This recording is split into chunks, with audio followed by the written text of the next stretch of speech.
Hello.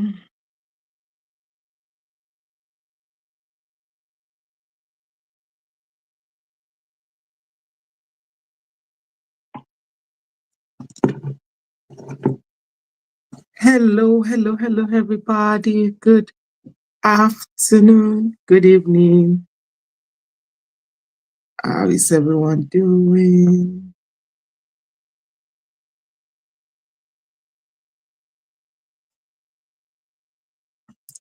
Hello. Come in, come in.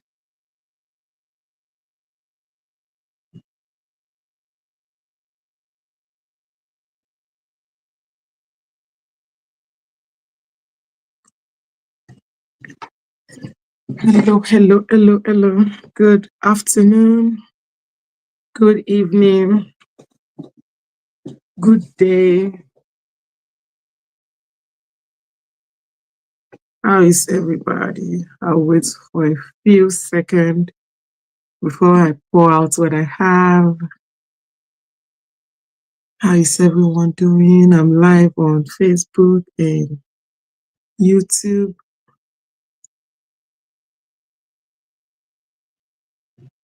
Facebook and YouTube. Okay.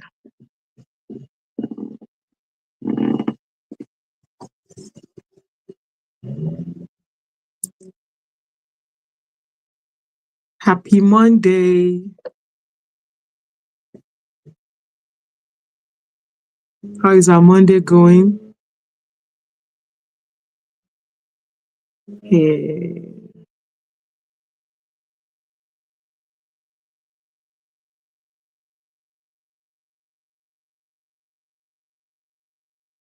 Hello.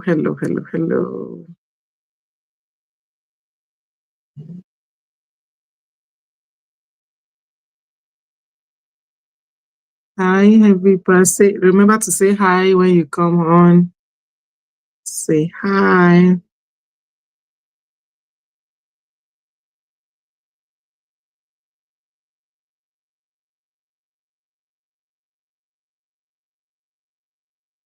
Hello. I'm not seeing any comments, so maybe no one is here yet.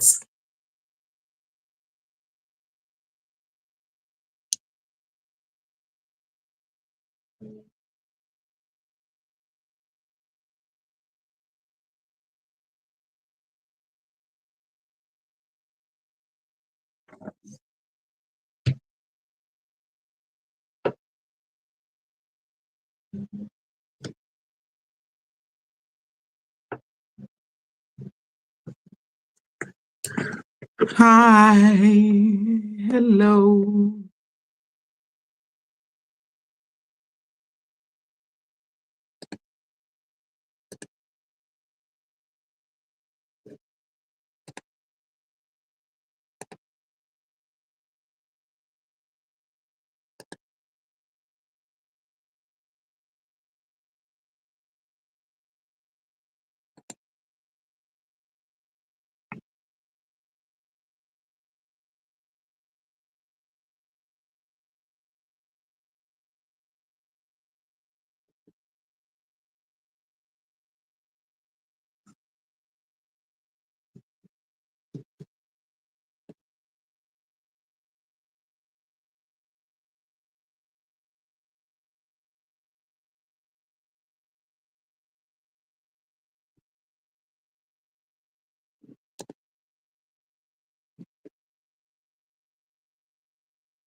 Hi. Hello. If you're here, say hello. Good evening. Trust everyone is doing well. Happy Monday. How is everything? Good evening.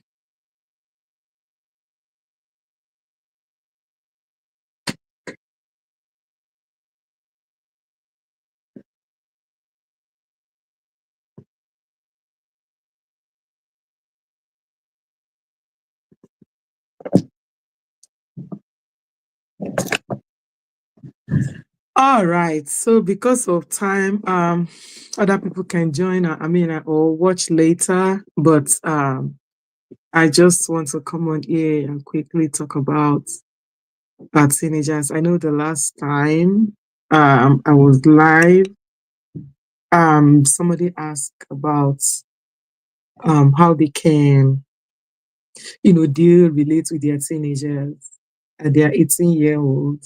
And I promised to come back and so that we can talk about it. Uh, so here I am. Hopefully they get to watch later. But I just wanted to talk about teenagers generally, especially the older teens that are looking forward to becoming adults. Thank you. My day is going on well, and I hope yours is good, great as well. Thank you. Yes, please, if you want to share, invite others so that they can join us in this conversation. We are all parents, so we need to talk about our teenagers today. So even if you don't have a teenage child, you probably have nephew and nieces that can, that you can, share ideas about them generally. Yes, so thank you. Good evening. Good evening, everyone. Good evening. Hope we're all doing very well. And I hope our children are well, our family members.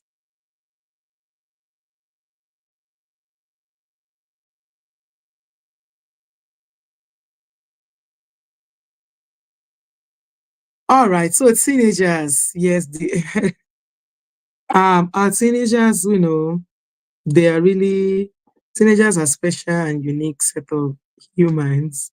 When children grow into that age, they tend to want to, some of them are just identifying who they are, and some of them are just, being self-conscious.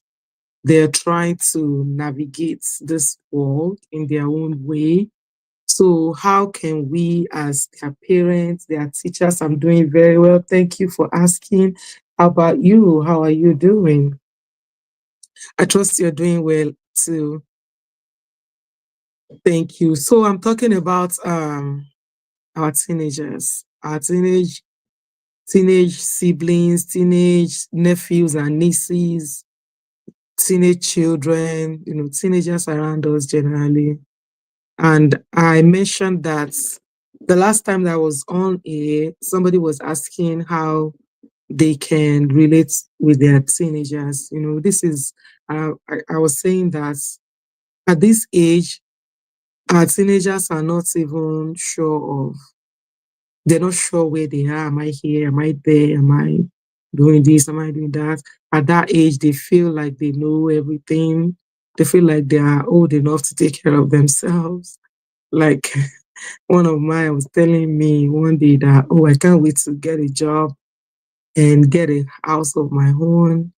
And I told him, I said, look, it's cold out there. And cold, I don't mean cold like, hey, get a jacket, get a sweater, and you'll be all right. It's cold out there, like it's hard out there. It's not easy out there. It's not funny out there. You have to, if you are rushing to become an adult or you're rushing to do what adults are doing, there are consequences for that. Like you want to go out and get a job and start paying your own bills. Things are expensive. Um, you know, but most of them, they're not, they don't even think about some consequences. They just want to have their own freedom and all that. So I want to discuss, maybe share a few tips on how to relate with teenagers in ways that they will, you know, understand and also listen. I know that a lot of children are out there, it's easy to influence. They're easily influenced. They go out there and they start doing things that they're not supposed to do. There are so many things. People prey on them because they see them that, oh, these ones, they don't know what is going on with them yet. So people try to take advantage of them. So how can we um ensure that our teenagers, our teenage children, teenage brothers, sister, nephew, nieces, they're not pushed out, so to speak. We don't want them to be happy new week. Thank you so much. Happy new week. Happy Monday. So how can we relate with these special humans, right? Special people. And is somebody say he's not is it that easy like that? I know they don't understand that it's not that easy. They don't get it. They don't understand. They're not, their brains are not matured enough to understand that it's not easy out there. When you have responsibilities, you have things to take care of. It's not that easy, but they still don't get it. So how do we think we can help these humans? How can we help them? How can we relate with them? Now, I think one thing that I've noticed is that, like I said, they're growing, they're trying to find themselves, they're trying to see what they're capable of doing. They're trying to see, yes, somebody said I've started praying ahead of time. Yes, yes. Praying ahead of time, committing them into the hands of God before they even become teenagers and God will help us, you know, to do this, saturate their future with prayers, praying for them goes a long way in setting that ground for them even before they become teenagers. Yes, teenager stages is the most difficult one. Yes, because like I said, they are still trying to find themselves. They're still trying to understand who they are. They're still trying to see what they're capable of. And when you talk to them at that age, they don't even want to listen. They think they know more than you do. They think they know more than, oh, what do you know? You are old school. Like yesterday in my church, we were talking about traveling back to um before, time before technology, and they were all like, okay, we already know. What else do you want to tell us? So it's really, this is a very hard stage, even for them. For them, they are still trying to navigate things, navigate who they are, what they want to do, what they even want. And they don't still understand, that it's not that easy out there.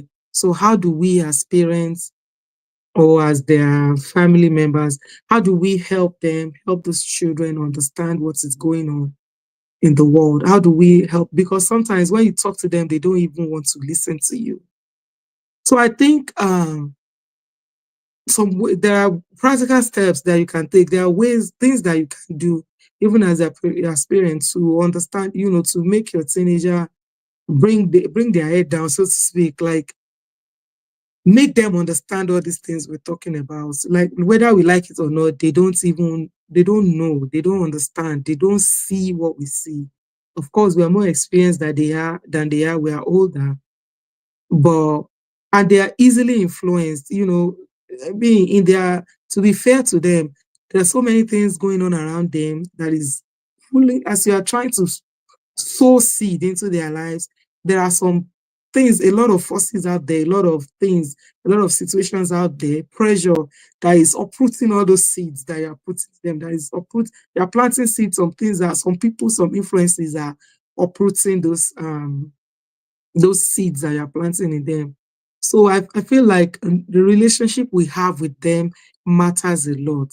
Like their brain is wired in such a way that when once they see that, once they feel like you're judging them or you're not getting them, it triggers them a lot. As much as possible, be their friend. And I always say that there has to be boundaries. Yes, be your child's friend, be your teenager's friend, but boundaries. Set boundaries. There's a place of being their parents, and there's also a place of being their friend.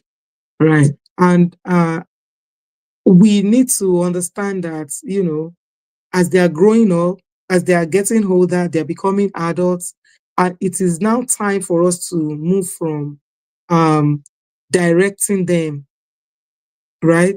Moving from managing, being there, hey, sit down, hey, come here, hey, do what I do what I say, hey, listen to me, blah, blah, blah, trying to, the way you talk to a little child is different from the way you talk to them as teenagers. So it's time to, once they are growing up, I think it is time to start getting them, talking, even the way we approach, the way we talk to them. And I know this may not sit well with a lot of us African parents, because I know sometimes, even as old as I am, sometimes my dad talks to me as if I'm still his young baby. Sometimes we don't want to see them as, oh, this is my child and is growing up. So the way we communicate with them is very, it goes a long way in seeing whether they will listen or not. Yes, from controlling to, yes, advising them. Control. We like to control a lot. And sometimes I don't blame us for trying to control them, because sometimes they don't listen, right? They do not listen. Sometimes when you talk to them, these people will not listen. They will not do what you want them to do. But it takes an extra level of patience to be able to um shift your mindset from from controlling them to talking to them, having discussions, you know accept that they are becoming adults, and talking to them in such a manner, advise them. Don't be their micromanager. None of us like to be micromanaged at work. When your boss is beginning to say, hey, sign in at 1, sign out at 2, where were you at 7, where were you at 3? We don't like to be, even as adults, we do not like to be micromanaged. But we should also see our teenagers as people who do not like to be micromanaged, right? You want to be an advisor to them. You want to hear what they think. You want to listen to what they think. You want them to take part in making important decisions. Yes, that's part of boosting their egos. And when you are talking to them, when you want them to do something, you're trying to advise them. You talk to them as you would an adult. Like, let them even feel like I am important, and they will listen to me, and they will take or consider my advice as well. So we can't be micromanagers and want them to listen. You have an 18-year-old that will not listen to you. Have you checked how you are speaking with them? Have you checked how you are relating with them? Have you checked how you're, because they have that tendency to want to resist what you have for them. Because in their mind, they're like, okay, my mom is coming to criticize me. My mom is coming to say what I've done. My mom is coming to say all the wrong things that I've done. So as parents, I feel like communicating with them on like a matured level is very important. And also active listening. I know we say this, we hear this, we speak this, we do, but do we actually listen actively? Listening actively, like somebody is talking to you and your mind is somewhere else. Your teenagers, they require your 100% attention. And don't just listen because you want them to, okay, I'm here, I'm listening, keep talking, keep saying what you have to say. No, we still have to listen actively, like let them know that you are, chipping in responses, not dominating the conversation. You let them have, you know, their time to speak and listen actively, not absent-mindedly. Listen actively, and you know, and if you want to give them advice, okay, would you ask them? Would Do you want to hear what I have to say? I mean, these are really good ways to talk to even little children as well. Sometimes you let them feel like they have a say in what is going on, like you are listening to them. You let them feel like, oh, I hear you. I see reasons to what you're saying. I understand what you're saying. And then by doing that, they will trust you. They will listen to you and eventually do what you have to say. People say that teenagers don't listen, but I feel like it's very easy to change their minds. Even it's easy to change their minds when you are, shouting where they are shouting, you are screaming on top of your lungs. They will not do what you want them to do. I mean, let's consider that they are humans as well. And that I mean, there was a time I was trying to advise my niece. She very smart girl like that, and she wanted to study one course at the university. Very nice, very beautiful course. And this course is very nice, very beautiful. I love it. But I said to myself, okay, this is a very good course, but I know your potential.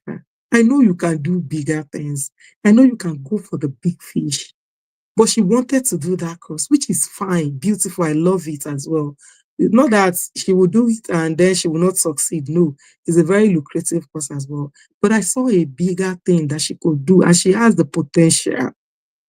Keyword potential, like she can do it. If I have somebody that, you know, cannot do something, I would never push a child to do what I feel like they will struggle with. But I knew she had a very good potential and she can go for bigger things. So I tried to convince her, why not try this instead of doing that? She said, oh no, auntie, this is the one I want. This is what I like. I said, okay. Few days later, I called her again. I called her on the phone. I said, I would like to talk to you. And it's about our last discussion. She said, hey, auntie, she gave me like 20,000 reasons why she wanted to do her course, which are very valid points. But I knew she could do it. She could go for the biggest. Maybe she was on the line 2. I knew she could do line 5, you know. So I tried, I talked to her mom, I talked to her dad. They said, we talked to her too, and she said she insisted on doing what she wanted to do. We the adults, we've seen the bigger picture. What you want to do, we can even do more with what we are advising her to do. But she was not seeing what we were seeing. So after a while, I gave her time to think about it. And then I did call her again, and we talked about, I think about 6 or 7 months after had the discussion, I believe months after we had our first discussion, she just came up with, oh, okay, I'm going to go for this course instead of that one. I feel like it happened because, of course, that was what God wanted her to do, really. But we saw the bigger picture. She didn't see it at that time. If we had, maybe our parents had put up like a big fight, like, you have to, we Nigerian parents, African parents generally, you have to do this, you have to obey what we want you to do. Like my dad wanted me to be a medical doctor. I love medical doctors. I love the profession, but that wasn't what I wanted to do. Of course, they didn't force me, but I know some people that were forced to do what they didn't want to do. So this child eventually changed her mind to what we were advising her on. And today she's doing very, very well. So sometimes the way we talk to them, the way we let them feel like, okay, I think you have a bigger potential than you are giving yourself credit for. you let them see reasons, advise them appropriately, I feel like they will listen. Let them have their say, yes. Let them have their say. What have you done? Allow them partake in decisions, yes, and give them reasons their decisions might, yes. Yes, if you ask them for their, maybe you ask for, an input from them, and they give an input that you think will not work, of course, you have to let them know, oh, this is a very good suggestion, but maybe we can do this instead because of this and this and that. So next time, if you ask them for their suggestions or what they think about something, they won't feel like, oh, but the last one I gave you, you didn't do anything about it. So even if you're not going to go for their decisions, you let them know that we hear you, we see you, we understand what you're saying, but this is why we're going for this instead of that. And let them know that their input is welcome at any time. Let them be involved. When you turn down their decisions, let them know the reasons. Yes. And encourage them always. Teenagers like to be encouraged. Instead of seeing all the bad things that they are doing, some parents, the only thing they see in their children is, you did not do this. And don't get me wrong, sometimes we are all human. Sometimes it happens to us as well. But being very intentional about, not putting them down all the time is very, you have to consciously make that conscious decision not to put your children down. Sometimes you want to compare them with others. Did you not see your friend? Did you not see this person? Did you not see that person? Comparing them is not even good. Even me as a human adult, I do not like to be compared with other people because we all have our own, we are all made differently. So we should not compare them. Don't always see the bad, bad, bad, bad, bad. Do you acknowledge the little efforts they are putting to improve themselves? Do you acknowledge that? Do you listen to them? Do you understand that, especially if they are struggling, do you understand that they are struggling, or do you acknowledge the fact that they're struggling? And if they make little progress, are we have to make conscious efforts. It's not like we don't know all these things. We know what we're supposed to do. Unconsciously, we say, did you not see that? Did you not see your brother? Did you not know? Of course, we know we are human and things like that. We tend to say them once in a while, but we should be very, very conscious. Make conscious efforts not to put your teenagers down. Don't compare them. They do not like it. I do not even like it. Not to talk of children, not to talk of teenagers. So I pray that, any teenager that is struggling, in one way or the other, that God will visit them, will turn their life around, because, because of peer pressure, because of influence, some of these teenagers, they go out there and they do all the bad things in the world. They make all the poor choices you can ever think of. Some teenagers will go out there and so many things are going on out there. They get involved and they get in trouble. I'm praying for any teenager that is in trouble right now, that is going south, that God in his mercies will touch them, that God will bring them back. But our role as parents, we need to take it seriously. We need to, some teenagers, they're the ones that are raising their siblings. And for some reason, for some of these reasons, they tend to, want to turn a certain kind of way. They get to a point that they're exhausted. They don't even want to listen to you anymore. I know that times we have to go to work, we have to go to the store, we have to go to the market and leave them home with their siblings, but they should not be the burden to really be their siblings' mother or father should not be on them. So as much as possible, we should do our best as parents to ensure that these ones, they live, they enjoy their life as children as well, as teenagers as well. Also, of course, giving them responsibilities is very, very important. At a certain age, they're supposed to know how to, you know, take care of themselves. In fact, take care of the home front when you're not there. Of course, not turning them to, the mother, so to speak. So as much as possible, we should make conscious efforts to ensure that our teenagers are who they are supposed to be. And, by doing that, when they see all these things that we're doing, they are humans as well. They will, listen to us and all that. And one thing that I even also want to talk about is respecting their boundaries. We need to give them learn space to learn from their mistakes as well, learn from everything and learn their mistakes. So letting our adult teenagers, our older teenagers, because once they are 18, they start seeing themselves as adults. So we should allow them to, navigate challenges as well, allow them to, try to resolve issues, when they get in any form of trouble or they make certain mistakes, allow them to, face the consequences, so to speak.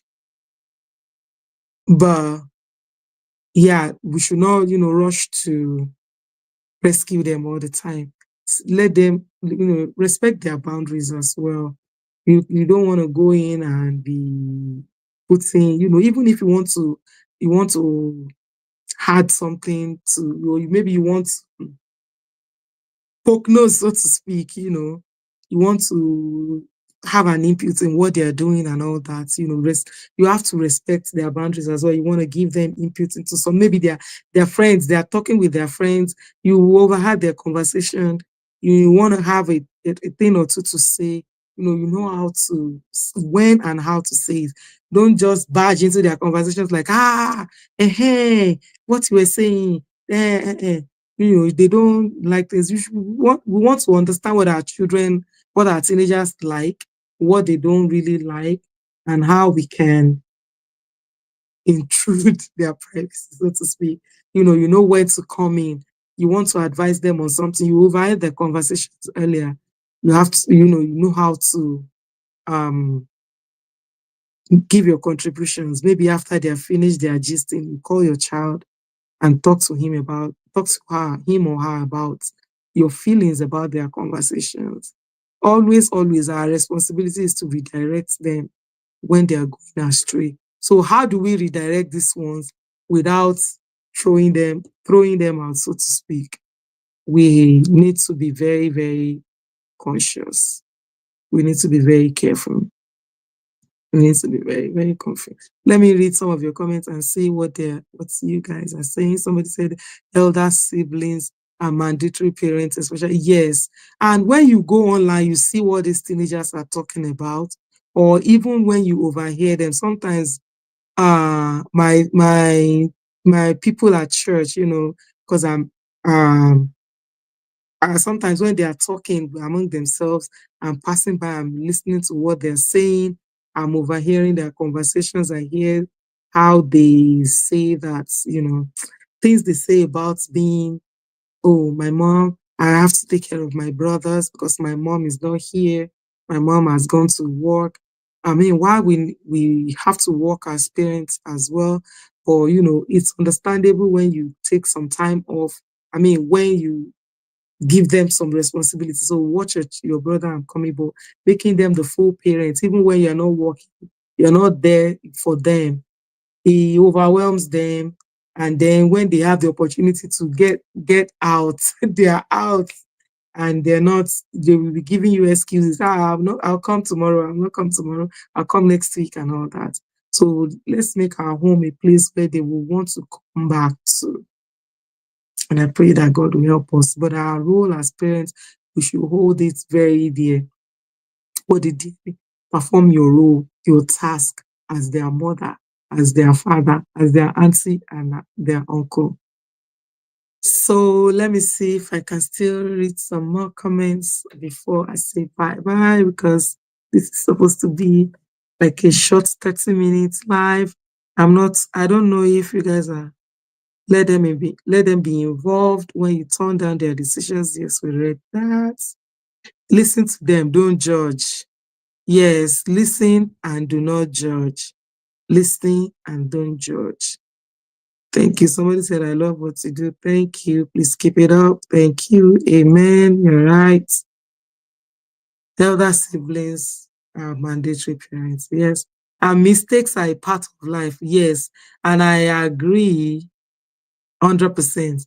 Mistakes, so when they make mistakes, don't rush to, hey, okay. Oh, you forgot to do your laundry. Oh, let me quickly do it for you. Let them face that person. Let them wear dirty clothes and let their friend tell them that, what happened to your clothes? Next time, they will not forget to do their laundry. So all those little things like that, consequences that are not life-threatening, we can allow our children and face that. Maybe that will even help them. In fact, it will help them to make better choices in the future. So instead of always rushing to, oh, this boy did not wash his clothes, let me quickly wash his clothes for them. But we should try our best to let them face these consequences. They forget to do their homework, they face the consequences at school. I know when I was in secondary school, if you don't do your homework, they will give you cutlass. They give us cutlass to go and clear bushes. So I don't like to not do my own. I didn't like it. I didn't no not do don't do your own work, you're gonna face the consequences. So things like that, teaches children responsibilities. Well, thank you all so much. It looks like I'm not seeing any other contribution, but thank you all for coming. Thank you all for showing up. Thank you all for your contribution. So I hope the person that asked how we can relate with our children uh, can understand that relating with your child like an adult, because they are growing up, they are seeing themselves as one, should be very, very important. It's very, very important, because when you treat them like kids, you treat them like they don't control them, so to speak, they will zip up. They will just bottle up their emotions like that. They won't want to relate with you on the level that they should be relating with you as their parent. My mom did that to my younger brother. He always refuses to do his laundry, and she would do it for him. Sometimes later he tried, same, and she watched him finish his clothes in the wardrobe till the last one. Yeah, so when you finish all the clothes in your closet, then you will know that you don't wait for all your clothes to be dirty before you, and you go through the stress of folding like big bag, doing washing and drying and folding a lot of clothes, small things like that. It starts from when they are 13, 14, 15. And by the time they are 18, 19, they are older, they know, they understand consequences. Sometimes we don't know that all these little things we're doing is making impact in the life of our children. We just say, oh, okay, what is this one? Just laundry? No, it's a life lesson that the children should start learning from, even when they are little. That's little things like that, you know, there are consequences for your action. So I pray that the Lord God will help us and will help our children, and our children will make progress. They will not turn to their enemies, and they will not turn to our enemies. So by the grace of God, so keep praying for them, keep teaching them, keep talking to them. The one thing that we usually one mindset that we have, about children is, oh, I'm older than you. I understand. You don't understand. You don't know what is going on. You're not mature enough. All those things. Sometimes you grab it like that and put it in your pockets when you are relating with them. There are times that you have to relate with them on a friend to friend basis, on a friend to friend level. So when they get to that older teenage year, adult, youth age, we need to relate to them like, they're not goats now. So instead of shouting on them or slapping them or beating them or controlling them all the time, why not try speaking with them like adults? Let's sit down, let's have a conversation. What is going on? Knowing what is going on with them will go a long way in solving whatever issues they have. Sometimes some teenagers can be very, very angry, very, very all the time, always angry, always moody, always upset about something. Something is going on. And as your parent, it is your duty to figure out what is going on with your teenager. Sometimes they are facing pressure from outside. They bully themselves a lot at school. You don't know if your child is being bullied. So sometimes when they are reacting in a certain kind of way, we need to figure out the root cause. Root cause. What is the issue? What is actually going on? So if you have not followed me on YouTube, please, I'm going to put the link. I said I was going to do that the last time, but I didn't. But this time I'm going to put the link in the comments. Please subscribe to my YouTube channel and share this video, like, share to whoever we think will benefit from this discussion. And if you have any question for me, please put the question in the chat, in the comments section, in my DM, wherever. Just let me know if you have questions. And thank you so much for coming. And I will see you on my next live. We've been here for something minutes, and I've totally enjoyed this conversation. But I'll see you all in the next video. Bye.